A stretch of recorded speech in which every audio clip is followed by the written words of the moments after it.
Halo, jumpa lagi dengan saya Budiono, Doktor Bidang Ilmu Ekonomi, Associate Professor Universitas Pelita Harapan. Pada kesempatan ini saya akan menjelaskan chapter 31 mengenai monetary policy, kebijakan moneter. Pertama-tama kita akan melihat mengenai tujuan pembelajaran.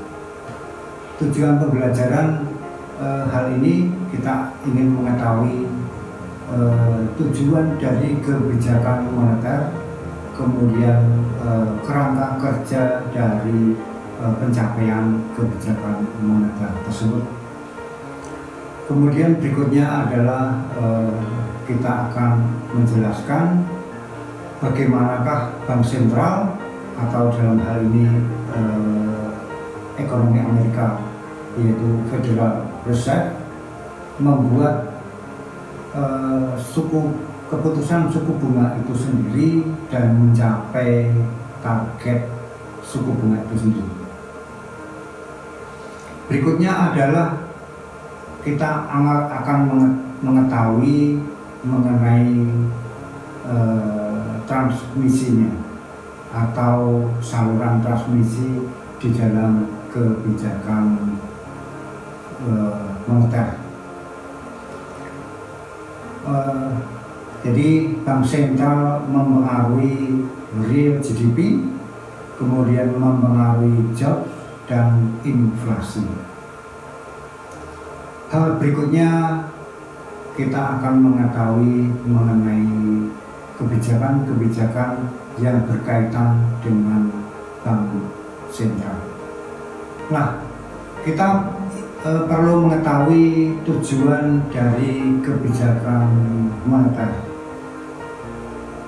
Tujuan kebijakan moneter adalah kesempatan kerja maksimum, kestabilan harga, dan tingkat suku bunga jangka panjang yang moderat. Dalam jangka panjang, kita harus membuat harmonisasi tiap-tiap tujuan di dalam setiap hal-hal tersebut, yaitu tentang harga, kemudian suku bunga, dan kesempatan kerja. Kemudian seringkali di dalam jangka pendek terjadi namanya kemungkinan yang bertolak belakang antara harga, suku bunga, dan kesempatan kerja. Pada intinya kunci tujuan adalah stabilitas harga.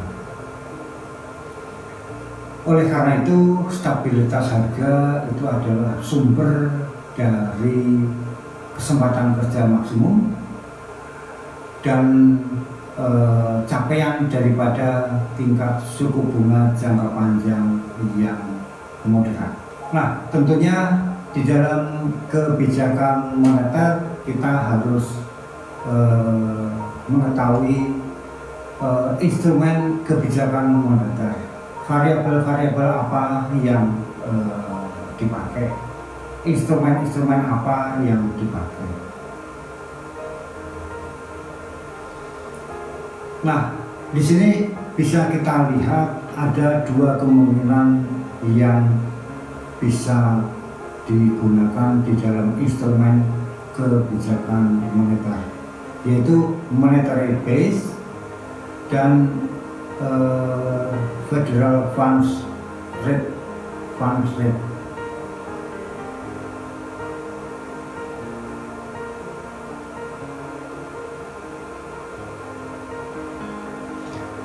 Nah, berikutnya bagaimanakah pelaksanaan kebijakan moneter? Ya. Nah, Bank Sentral itu memiliki namanya reserve atau cadangan uang atau cadangan deposit kemudian ada tingkat suku bunganya. Jadi oleh karena itu di dalam pasar for reserve di sini ada namanya permintaan reserve atau reserve demand. Bentuknya downward sloping. Masih dalam bentuk downward sloping, dia mengikuti item-item mengenai hukum permintaan. Nah, katakanlah seperti ini posisi pasar reserve seperti ini. Di dalam market for reserve fund, di sini keseimbangan terjadi di titik ini. Reserve supply dia pada posisi yang tegak lurus. Kenapa dia tegak lurus? Di sini bahwa reserve supply itu ditentukan oleh bank sentral, berapa besar nilainya. Jadi bukan berdasarkan tingkat suku bunga.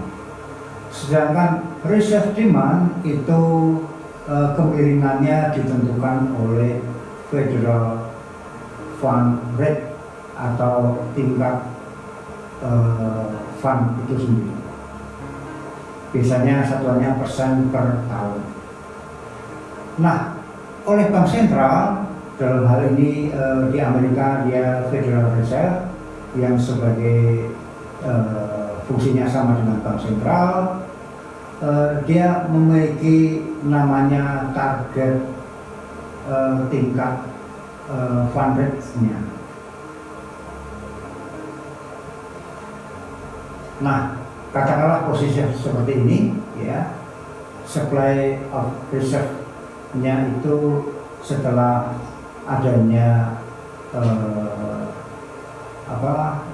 operasi pasar terbuka. Berikutnya kita perlu mengetahui bank sentral memiliki forecast, ya, forecast apa saja, atau dia meramalkan beberapa variabel makro, yaitu tingkat inflasi, kemudian tingkat kesempatan kerja, kemudian output gap-nya. Di sini saya akan menjelaskan bagaimanakah transmisi kebijakan moneter dalam memerangi resesi. Di dalam kondisi perekonomian terjadinya resesi, biasanya real GDP lebih kecil daripada potensial GDP.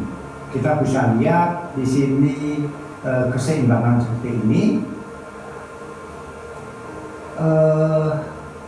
Di dalam market for reserve, di sini kita lihat bahwa keseimbangannya adalah di titik ini. Nah, kemudian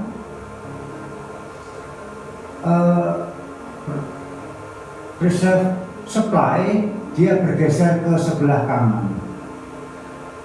Nah, begitu dia bergeser ke sebelah kanan, kemudian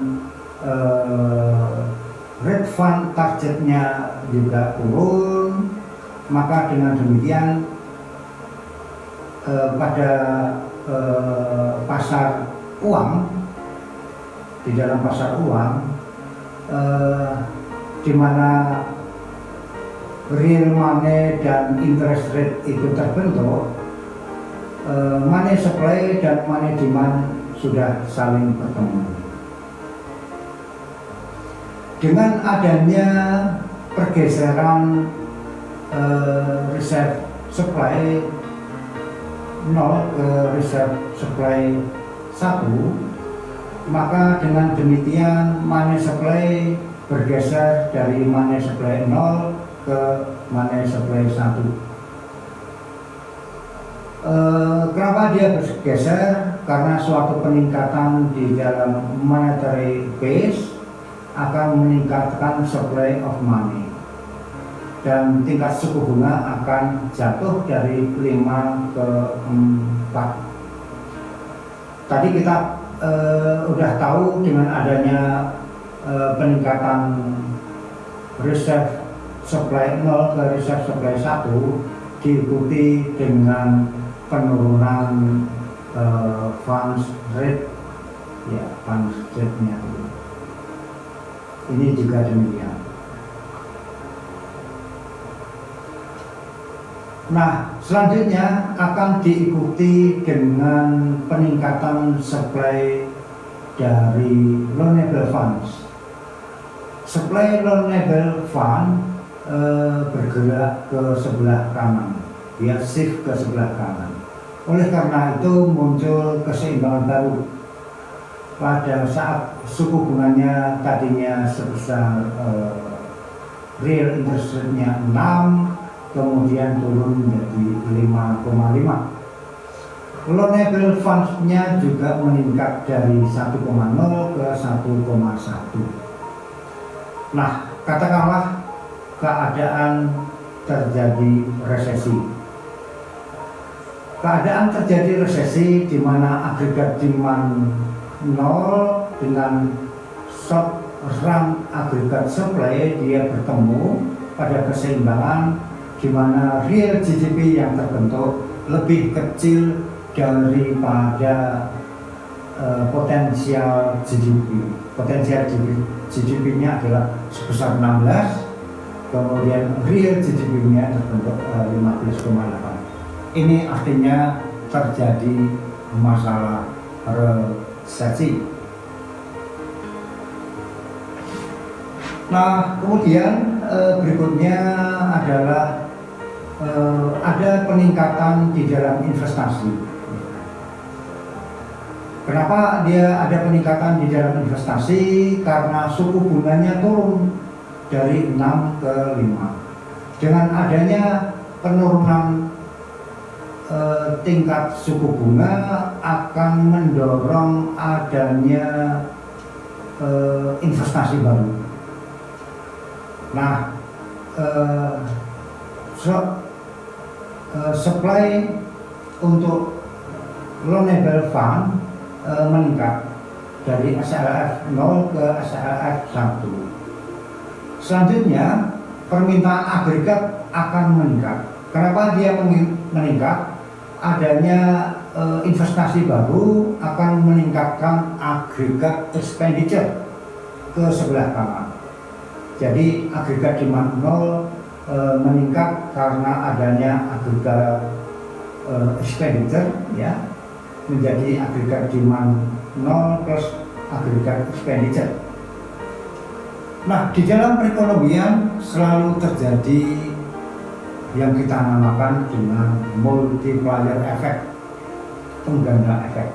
Dengan adanya multiplier effect, maka agregat demand bisa meningkat jauh ke luar, jadi jauh ke kanan.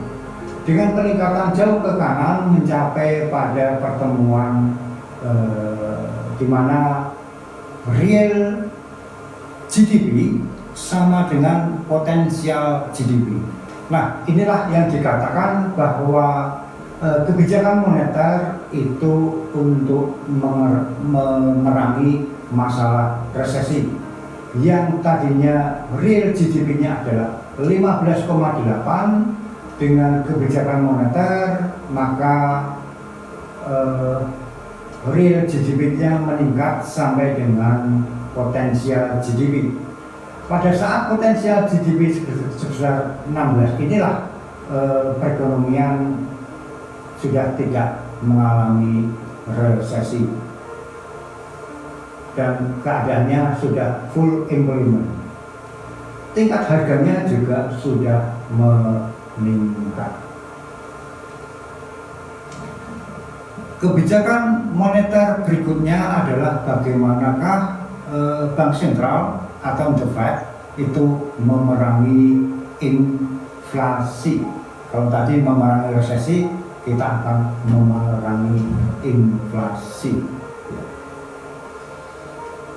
Nah, katakanlah di dalam pasar reserve itu posisi mula-mula adalah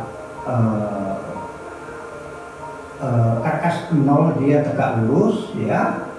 Kemudian dia pada posisi keseimbangan ini dengan adanya inflasi yang begitu tinggi dan output gap yang nilainya positif ya, tentunya real GDP yang ada di dalam perekonomian dia lebih besar daripada potensial GDP. Nah, kita lihat dulu awalnya keseimbangan ini kemudian bergeser ke sana, maka oleh karena itu ada perubahan fund rate dari 5 ke 6, kemudian besarnya reserve dan deposit tadinya 50 menjadi sekitar 30-an. Nah, mula-mula di dalam pasar uang itu money demand bertemu dengan money supply, tingkat suku bunga yang terbentuk adalah sebesar 5, kemudian real money-nya adalah 3 triliun. Nah, selanjutnya kita bisa lihat dengan adanya pergeseran dari reserve supply, maka money supply juga bergeser dari money supply 0 ke money supply 1. Penurunan daripada monetary base ya, monetary base akan menurunkan supply of money. Tentunya tingkat suku bunga akan meningkat dari 5 ke 6. Tingkat suku bunganya meningkat, kemudian real money-nya turun. Nah, di dalam pasar loanable ini supply loanable fund bergeser dari supply loanable fund 0 ke supply loanable fund 1. Suku bunganya meningkat, kemudian loanable fund-nya menurun pada keseimbangan yang baru. Nah, katakanlah di situ terjadi inflasi yang begitu tinggi dan real GDP atau perekonomian berada di atas GDP potensial 16,2 itu dia di atas GDP potensial. Keseimbangannya yaitu di short agregat supply berpotongan dengan agregat demand 0. Dengan adanya pergeseran dari supply loanable fund, maka dengan demikian agregat demand dia akan cenderung bergeser ke sebelah kiri. Jadi dengan adanya short supply loanable fund dia menurun, maka akan diikuti dengan penurunan daripada agregat expenditure. Dengan penurunan agregat expenditure mendorong agregat demand bergeser ke sebelah kiri sampai ditemukanlah keseimbangan baru di mana di titik di sini di mana real GDP sama dengan potensial GDP, short agregat supply sama dengan long agregat supply, dan sama dengan agregat demand yang baru. Demikianlah mengenai kebijakan moneter dengan transmisinya. Sampai ketemu pertemuan berikutnya. Terima kasih.